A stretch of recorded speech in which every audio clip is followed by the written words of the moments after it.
So hi guys, welcome and welcome back to my YouTube channel the Gauri Negi talks में। और आज की video में हम बात करने वाले हैं एक ऐसे स्टेप के बारे में जिसका नाम सुनते ही कई लोगों का मन हिल जाता है। बीजीवी, बैकग्राउंड वेरिफिकेशन, जिसका फुल फॉर्म तो बहुत ही सिंपल होता है, लेकिन जिन लोगों ने अब तक डॉक्यूमेंट्स नहीं रेडी किए हैं उनके लिए इसका मतलब हो जाता है या हो सकता है बहुत घबराने वाला स्टेप।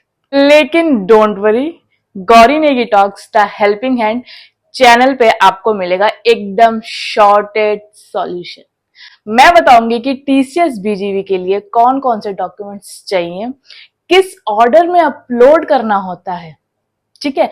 मैं प्रॉपर ऑर्डर बताऊंगी और क्या क्या गलतियां लोग करते हैं जिसकी वजह से वेरिफिकेशन डिले हो जाता है। सब कुछ स्टेप बाय स्टेप क्लियर और रिलेटेबल वे में समझेंगे, ठीक है। तो वीडियो को अंत तक जरूर देखना, क्योंकि एक छोटी सी फाइल गलत अपलोड हुई ना तो टीसीएस बोलेगा वेट करो भाई, अभी वेरीफाई नहीं हुआ है। And to be very honest, मैं आपकी दुश्मन नहीं हूं, ना ही आपकी जॉब लगने और ना लगने से मुझे कोई फायदा मिलने वाला है, बट टीसीएस बीजीवी बहुत डिले करता है अगर उसे थोड़ा सा भी डाउट हुआ तो। एंड आई एम श्योर तुम चाहोगे कि तुम्हारा ऑनबोर्डिंग डिले ना हो और स्ट्रेस फ्री हो, ठीक है। तो चलो शुरू करते हैं बिना किसी डिले के। Let's decode the entire BGV process the right way. और हाँ, एक चीज वीडियो के एंड तक जरूर सुनना, एक ऐसा सवाल जो टीसीएस का एचआर आपसे ऑफर लेटर से पहले बार बार अलग अलग तरीके से पूछता है, ठीक है। और जिसके जवाब में अगर तुमने एक बार भी गलती कर दी ना, एक बार भी गलती या कह लो कि हाँ बोल दिया, तो ज्वाइनिंग का सपना वहीं खत्म, वहीं का वहीं फिनिश। अब आपको लग रहा होगा ये फिर आ गई फेंकने के लिए या फिर बड़ा चढ़ा के बोलने के लिए। वीडियो को एंड तक देखो, आपको पता चलेगा।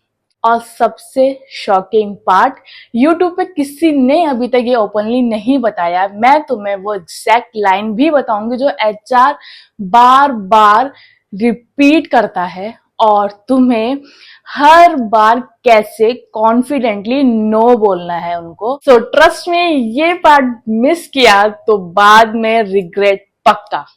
तो वीडियो को स्किप मत करना। तो चलो शुरू करते हैं।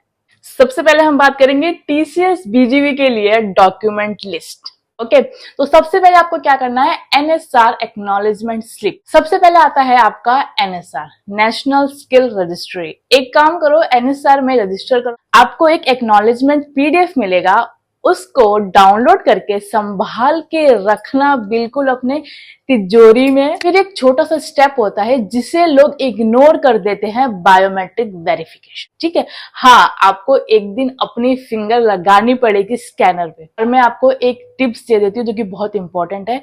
एनएसआर बायोमेट्रिक डिले मत करो, वरना टीसीएस का मेल आएगा, please complete your NSR else your onboarding may be delayed, ठीक है। अब हम बात करते हैं एड्रेस प्रूफ, ठीक है। एड्रेस प्रूफ के नाम पे सिर्फ आधार कार्ड अपलोड मत कर देना, और वो भी जो हाफ टोन है या पिछले साल वाला। यूज कोई भी एक वैलिड आईडी, ठीक है, आधार, वोटर आईडी और पासपोर्ट, ठीक है। परमानेंट और करंट एड्रेस दोनों विजिबल होने चाहिए। तो देन हम बात करते हैं एजुकेशनल डॉक्यूमेंट्स के बारे में, ठीक है।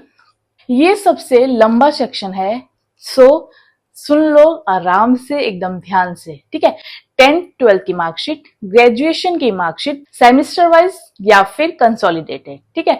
डिग्री सर्टिफिकेट, अगर फाइनल ईयर कंप्लीट कर लिया है तो। जो स्टूडेंट फाइनल्स ईयर में है उनके लिए प्रोविजनल सर्टिफिकेट भी चलेगा, ठीक है। एक बार एक लड़की ने सेमेस्टर 3 की जगह पे सेमेस्टर 5 के मार्कशीट अपलोड कर दिया वहां पे, और जब टीसीएस का मेल आया डॉक्यूमेंट मिसमैच, पर जब उसने खुद से पर्सनली क्रॉस चेक किया तो उसकी तरफ से गलती थी, ना कि टीसीएस वालों की तरफ से। उसको लगा कि टीसीएस घुमा रहा है कि आप अपने डॉक्यूमेंट्स को दोबारा से अच्छे से अपलोड करो, बट नहीं, उसने क्या किया, सेमेस्टर 3 की जगह सेमेस्टर 5 की वहां अपलोड कर दिए।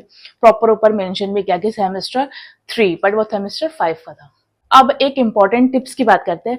हर डॉक्यूमेंट को प्रॉपर नेम से पीडीएफ फॉर्मेट में अपलोड करो, ठीक है। जैसे कि मैं आपको बताती हूँ, ट्वेल्थ, अगर आप ट्वेल्थ की मार्कशीट अपलोड कर रहे हो तो 12th_marksheet.pdf।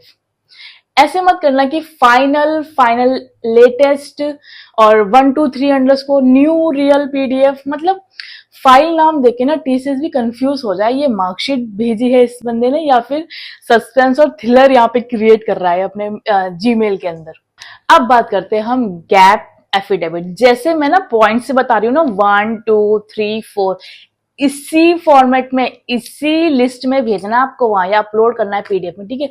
ये तब चाहिए होता है जब आपके एजुकेशन या फिर जॉब में 3 महीने से ज्यादा का गैप हो, तभी आपको बनाना पड़ेगा गैप एफिडेविट, ठीक है। ये 10 रुपए या फिर 50 रुपए के स्टैम्प पेपर पे एक सिंपल सा एफिडेविट बनवा लो। और मैं अगर आपको एक रियल टिप दूं, अगर कोविड टाइम का गैप है, अगर कोविड के टाइम का अगर आपका गैप है, चाहे स्टडी में चाहे जॉब में, तो just mention due to pandemic या फिर एकेडमिक सेशन वाज डिलेड, ठीक है। कोई इश्यू नहीं होता इसमें, बस सच लिखना। टीसीएस शेरलॉक होम्स तो नहीं है, पर क्रॉस चेक जरूर करता है वो, ठीक है। तो प्लीज झूठ मत बोलना उस टाइम पे। अब हम बात करते हैं फिफ्थ पॉइंट की, नॉन क्रिमिनल एफिडेविट, ठीक है। मैं फिर से कह रही हूँ, मैं इसी वे में, जैसे मैं पॉइंट बता रही हूँ, इसी वे में अपलोड करना, ठीक है। ये एफिडेविट टीसीएस के बीजीवी प्रोसेस का एक इंपॉर्टेंट पार्ट है। इसमें आपको ऑफिशियली डिक्लेयर करना होता है कि आपके खिलाफ किसी भी तरीका का क्रिमिनल केस पेंडिंग नहीं है या कभी रजिस्टर्ड हुआ भी था, ठीक है। ये एफिडेविट आपको 10 या 50 रुपए स्टैम्प पेपर पे बनवाना होता है। देखो, टीसीएस एक ट्रस्टेड ग्लोबल कंपनी है और वो इंश्योर करता है कि जिस कैंडिडेट को वो हायर कर रहे हैं उसका बैकग्राउंड क्लीन और वेरीफाई हो, ठीक है। इसीलिए चाहे आप फ्रेशर हो या एक्सपीरियंस हो, ये एफिडेविट मैंडेटरी होता है, ठीक है। प्लीज इस पॉइंट को नोट कर लो कहीं पे, अपनी जो आपका अगर फोन में नोटपैड होता है उसमें डाल लो ये वाला पॉइंट्स, ठीक है। एक में इसमें भी एक छोटी सी टिप्स है, छोटी नहीं बहुत इंपॉर्टेंट टिप्स दे देती हूँ। ये काम लास्ट मोमेंट पे मत छोड़ो, ठीक है। नियर बाय नोटरी ऑफिस से इजीली बन जाता है और एक दिन का काम होता है ये। और हाँ, फॉर्मेट गलत मत लिखवा लेना। अगर चाहिए तो मैं किस फॉर्मेट में चाहिए होता है वो भी मैं आपको बता दूंगी, आप बस कमेंट सेक्शन में लिख देना या फिर मुझे इंस्टा पे मैसेज कर देना, मैं वहां पे आपको इसका फॉर्मेट भी जो प्रॉपर वे में है वो मैं आपको शेयर कर दूंगी, ठीक है। अब आते हैं हम 6 पॉइंट पे, वो है पासपोर्ट या फिर गवर्नमेंट आईडी, ठीक है। अगर आपके पास पासपोर्ट है तब तो एकदम वेल एंड गुड है, वो अपलोड कर देना। नहीं तो पैन कार्ड चलेगा, लेकिन पैन कार्ड भी वो वाला नहीं जो मम्मी ने स्कूल एडमिशन के टाइम पे बनवाया होगा, ठीक है। और फोटो भी एकदम बच्चे वाला, ठीक है, वो नहीं चलेगा, ठीक है। प्लीज अगर आउटडेटेड या फिर ब्लर है तो नया बनवा लेना यार, प्लीज। इस छोटी छोटी चीजों के लिए अब अपनी ऑनबोर्डिंग डिले ना करना। तो टीसीएस वेरिफिकेशन में फोटो क्लियर होना जरूरी है। अब हम बात करते हैं 7th पॉइंट की, वो आता है हमारा बर्थ सर्टिफिकेट, ठीक है। ये भी एक मैंडेटरी है, ठीक है। अगर नहीं है तो एफिडेविट बनवाओ जिसने क्लियरली लिखा हो आपका बर्थ डेट और पेरेंट्स की नेम। और हाँ, स्कैन करते टाइम इंश्योर करो कि पूरा डॉक्यूमेंट विजिबल हो। हाफ पेज अपलोड करके ना, अगर आपने हाफ पेज अपलोड करा ना तो टीसीएस भी हाफ कॉन्फिडेंस से वेरीफाई करेगा, ठीक है। तो better safe than sorry, right. So short में बोलूं तो अगर बर्थ सर्टिफिकेट का पूरा स्कैन कर लोगे ना, एकदम सही फॉर्मेट में अपलोड भी कर दोगे, तो वेरीफाई होने में कोई इश्यू नहीं आएगा। नहीं तो बाद में रिजेक्ट होके टाइम वेस्ट होगा आप लोगों का, ठीक है। तो अब बात करते हैं हम पैन कार्ड की। सैलरी प्रोसेस के लिए पैन कार्ड तो चाहिए ही चाहिए, बस इसके आगे आप सुनो ना सुनो बात वहीं खत्म हो जाती है। और एक बार वेरीफाई भी कर लेना कि नाम सभी डॉक्यूमेंट्स में एग्जैक्ट सेम होने चाहिए, ठीक है। स्पेलिंग का एक लेटर भी इधर उधर हुआ ना तो वेरिफिकेशन में डिले तो पक्का है। एंड कॉन्ग्रेचुलेशन, आपने मेरी वीडियो नहीं देखी होगी उस टाइम पे, इसलिए आपकी ऑनबोर्डिंग डिले होती है। नेम सेम हो, डेट ऑफ बर्थ मैच हो और क्लियर स्कैन हो, ठीक है। यही 3 मंत्र है पैन कार्ड वेरिफिकेशन का, ठीक है। यही 3 मंत्र है सिर्फ पैन कार्ड वेरिफिकेशन का, ठीक है। नेम, डेट ऑफ बर्थ और एकदम क्लियर स्कैन हो, ठीक है। अगर आप एक्सपीरियंस कैंडिडेट हो तो सिर्फ ऑफर लेटर अपलोड करके मत सोच लेना कि काम हो गया या काम हो जाएगा। नहीं गाइस, टीसीएस को आपका कंप्लीट एम्प्लॉयमेंट प्रूफ चाहिए होता है, ठीक है। आपको आगे बताती हूँ जैसे कि क्या क्या चाहिए। ऑफर लेटर हो गया, एक्सपीरियंस लेटर हो गया और रिलीविंग लेटर, ये तीनों के तीनों चाहिए। एक्सेप्शन केस होते हैं वो मैं आगे बताऊंगी आपको, बट फिलहाल ये तीनों तो चाहिए ही चाहिए, ठीक है। मैं जब एक हेल्थ केयर एमएनसी में थी तो एक बार एक कैंडिडेट ने सिर्फ और सिर्फ ऑफर लेटर अपलोड किया था वहां पे, ठीक है। तो वेरिफिकेशन के टाइम पे ना एचआर कामली पूछता है उस बंदे से, बहुत ही कामली, कि गुड, ज्वाइन कब किया था और छोड़े कब थे। और बंदा एकदम ब्लैंक, एकदम ब्लैंक क्यों? क्योंकि एक्सपीरियंस लेटर तो उसने सोचा ही नहीं कि अपलोड भी करना होगा उसको। तो मैं आपको एडवांस में बता दे रही हूँ, एक्सपीरियंस लेटर, रिलीविंग लेटर, ये दोनों भी चाहिए होता है ऑफर लेटर के साथ साथ में, ठीक है। तब से एक लेसन फिक्स हो गया है, काम किया हो तो उसका प्रॉपर प्रूफ भी दिखाना पड़ता है, ठीक है। अब मैं आपको बताती हूँ कि इंपॉर्टेंट बात, ठीक है। ऑफर लेटर रिलीज होने से पहले एचआर आपसे एक सवाल बार बार पूछेगा, 5 बार नहीं 10 बार, पर पूछेगा जरूर। अलग अलग अंदाज में पूछ सकता है। क्या आपने अपनी प्रीवियस कंपनी में कभी सैलरी कैश में ली थी? मेरे सामने ये एक बंदे से पहले मेल पे, कॉल पे, मैसेज में, दोबारा कॉल पे, तो मतलब एक ही सवाल अलग अलग में पूछता है, ठीक है। चाहे वो आपसे मेल पे पूछे, चाहे वो आपसे कॉल पे पूछे, चाहे या फिर कैजुअल चैट पे पूछे, एक चीज याद रखना, जब तुमने हाँ बोला उसी टाइम तुम बाहर। आपने इंटर्नशिप करी हो या फिर फ्रीलांस या फिर कोई पार्ट टाइम जॉब, लेकिन कैश सैलरी मेंशन बिल्कुल भी मत करना, बिल्कुल भी नहीं। Because TCS needs proper document proof, ठीक है। और कैश सैलरी का कोई ट्रायल नहीं होता, ठीक है। सो एचआर वेरीफाई नहीं कर पाता और उसी वजह से ऑफर लेटर रुक जाता है या फिर कभी कभी कैंसिल भी हो जाता है, ठीक है।